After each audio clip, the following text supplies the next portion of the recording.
खैरलांजी में संविधान दिवस पर रैली का हुआ भव्य आयोजन। दुय्यम कव्वाली रही आकर्षण का केंद्र। संविधान दिवस के अवसर पर संविधान फाउंडेशन बालाघाट के तत्वाधान में खैरलांजी तहसील मुख्यालय में रैली निकालकर संविधान दिवस मनाया। यह संविधान दिवस के अवसर पर बौद्ध उपासक उपासिकाओं सहित गणमान्य नागरिक बड़ी संख्या में जनपद परिसर में एकत्रित हुए, जहां से डीजे और लाइव ऑर्केस्ट्रा, बोधिसत्व प्रस्तुति, टीम प्रकाश सागर के साथ रैली निकाली गई। यह रैली खैरलांजी के प्रमुख मार्ग से हनुमान मंदिर होते हुए खैरलांजी बस्ती के विभिन्न चौक चौरा और गलियों का भ्रमण करते हुए खैरी रोड होते हुए अंबेडकर चौक पहुंची, जहां पर बाबा साहेब अंबेडकर आदमकद प्रतिमा पर माल्यार्पण किया गया। तत्पश्चात यह रैली जनपद परिसर कार्यक्रम स्थल पहुंची, जहां रैली का समापन किया गया। इस दौरान रैली में बड़े ट्रक पर लाइव ऑर्केस्ट्रा में डॉक्टर बी.आर.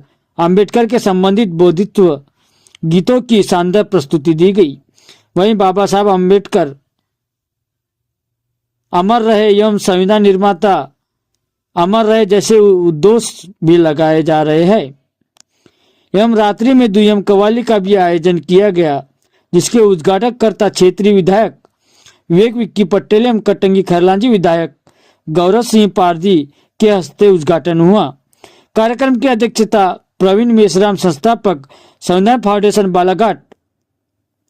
यह मुख्य अतिथि पूर्व जिला पंचायत सदस्य रामकुमार नकपुरे रहे।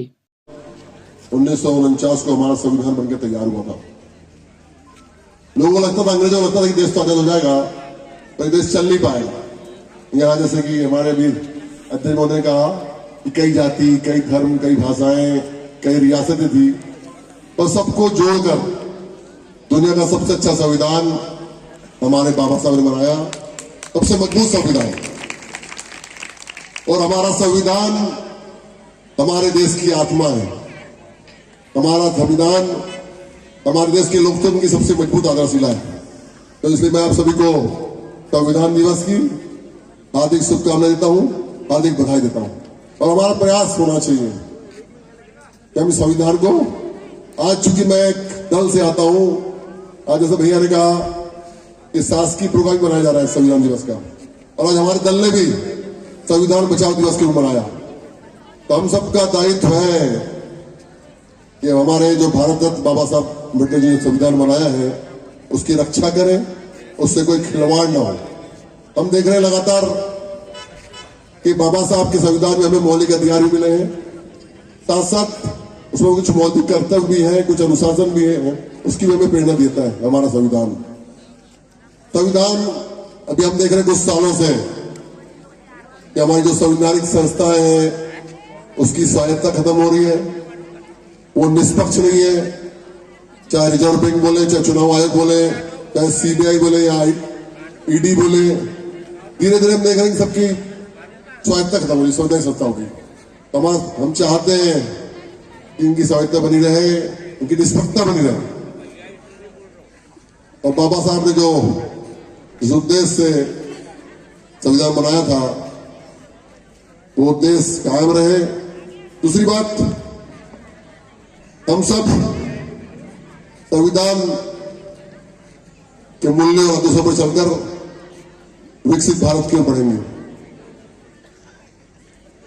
मैं हमेशा बोलता हूं कि हम जैसे कि हम व्हाट्सएप के ज्ञान के बाहर आए और किताबों को पढ़ें, किताबों को जाने कि बाबा साहब ने कैसा संविधान बनाया, संविधान में क्या है, हमारे क्या अधिकार है। हम हमेशा बोलते हैं, हर मंच में बोलते हैं कि हम शिक्षित बने, संगठित बने, अपने अधिकारों को समझे।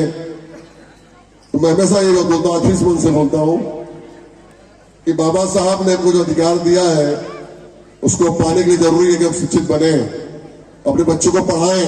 और लगातार चूंकि भैया ने कहा कि खैरलांजी हमारा बदल रहा है, मैं हमेशा बोलता हूँ खैरलांजी बढ़ रहा है, बदल रहा है, खैरलांजी का माहौल चेंज हो रहा है। ये हमारी माताएं अपने बच्चों को पढ़ा रही है।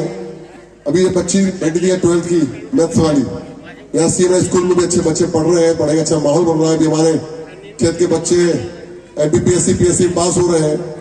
तो मैं ये चाहता के पन्नों को पलटना शुरू किया था वो तो खैर बातें इतिहास के पन्नों में है, लेकिन वर्तमान में जो बातें हैं जो आज भी जीवंत है, जिससे हमारे देश का शासन चलता है, वो हमारा संविधान है। उसको समझना बहुत जरूरी है। आप में से कितने लोगों को थोड़ी थोड़ी जानकारी है संविधान की? जरा हाथ खड़ा करके बताना। Very good. कौन सी क्लास में हो दीदी? 12th maths. Very good. और कौन इधर से? मेरे को इधर से मैं हाथ देखना चाह रहा हूं। हाँ बताओ कौन सी क्लास में हो? अच्छा, एक छोटा सा क्विज कर लेंगे हम लोग बहुत जल्दी से, तो मुझे पता चल जाएगा किसको कितनी जानकारी। यहां से भी जवाब आ सकता है, मुझे खुशी होगी अगर यहां से भी जवाब आएगा तो। नहीं, आपका ज्ञान बहुत ज्यादा है, मैं तो बच्चों से बातचीत कर रहा हूं।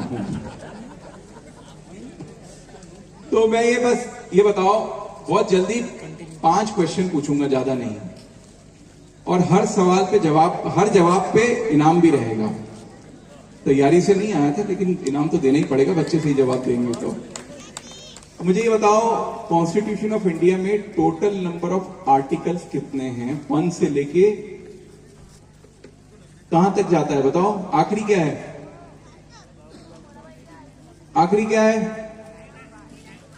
हाँ सही जवाब आया, मुझे सुनाई दिया। किसने दिया? 395। बिल्कुल सही भैया, एक बार तालियां बजाओ भैया बच्चों के लिए। तुम इधर आ जाओ, सही जवाब देने वाले आ जाओ आ जाओ आ जाओ आ जाओ। अच्छी बात कही। मैं चाहता हूं कि आप लोग जितने भी यहाँ पर बुद्धिजीवी लोग हैं, आप लोग कम से कम संविधान को पढ़ने का काम करें, संविधान को समझे, संविधान में लिखा क्या है। पुस्तक तो सभी लोग देखते हैं, दूर से कई हमारे ऐसे नेता भी है तो पुस्तक आपको दिखाते भी, हमारे गौरव भैया भी दिखा के गए। तो मैं चाहता हूं कि उसको खोलकर तो पढ़े आप, तो समझे क्या लिखा संविधान में। क्योंकि महिलाओं के लिए, यहाँ महिलाओं की संख्या मुझे कुछ ज्यादा दिख रही है। बाबा साहब ने सबसे ज्यादा जो लिखा महिलाओं के लिखा। कम से कम महिलाओं को इस देश में 50% आरक्षण देने का काम किया, पुरुषों के बराबर उनको आरक्षण दिया। पिता की संपत्ति में 50% आरक्षण भाई के बराबर देने का काम बाबा साहब ने संविधान में लिखा। जो महिलाएं 12 घंटे नौकरी करती थी, उनको 7 घंटे नौकरी करने का प्रावधान भी संविधान में लिखा गया। तो महिलाओं को जो चुनाव होते हैं, जिनमें राजनीति में 50% आरक्षण, उसमें भी हमने दिया। ये सब संविधान की देन महिलाओं की ली थी। आज हम अच्छा खाते, अच्छा पीते, अच्छा कपड़ा पहनते, ये भी संविधान की देन है।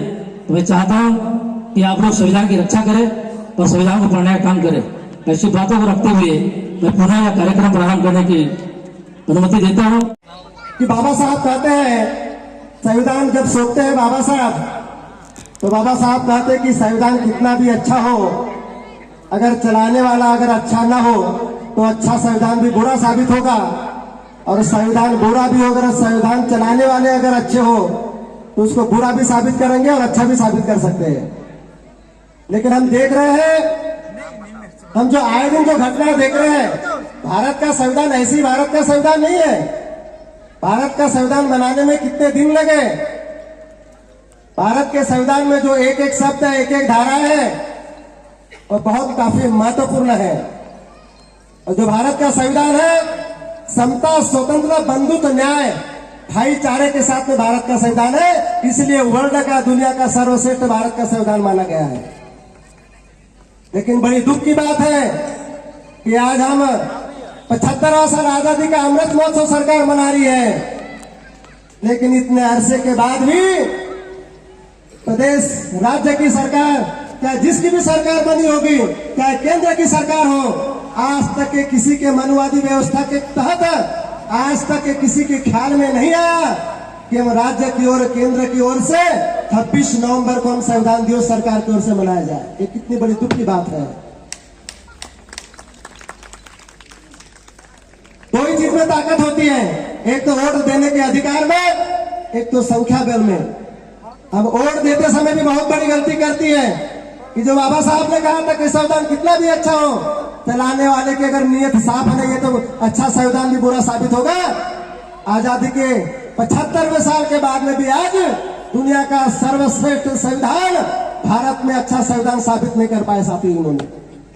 क्योंकि हम वोट देते समय चिंतन मनन करके वोट नहीं करते हैं कि किसके हाथों में संविधान जाएगा, चलाने वाले कौन व्यवस्था के लोग हैं, उनकी सोच कैसी है। हम क्या देख रहे हैं आए दिन, हमें धार्मिकता में आजादी स्वतंत्रता नहीं है, सामाजिकता में आजादी स्वतंत्रता नहीं है, मंदिर में हम चढ़ नहीं सकते, घोड़ी में बैठ नहीं सकते, हमारे SC ST OBC वर्ग के मुंह में पेशाब किया जाता है।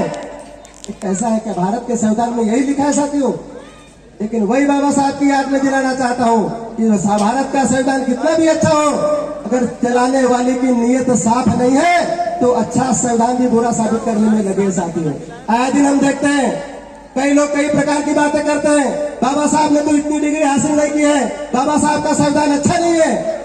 ये कौन लोग हैं? ये वे लोग हैं जो बाबा साहब के समता, स्वतंत्रता, बंधुत्व और न्याय, भाईचारे वाला संविधान को जिनको अच्छा साबित नहीं करना है, ये लोग ऐसे इस प्रकार का कृत्य करते हैं साथियों।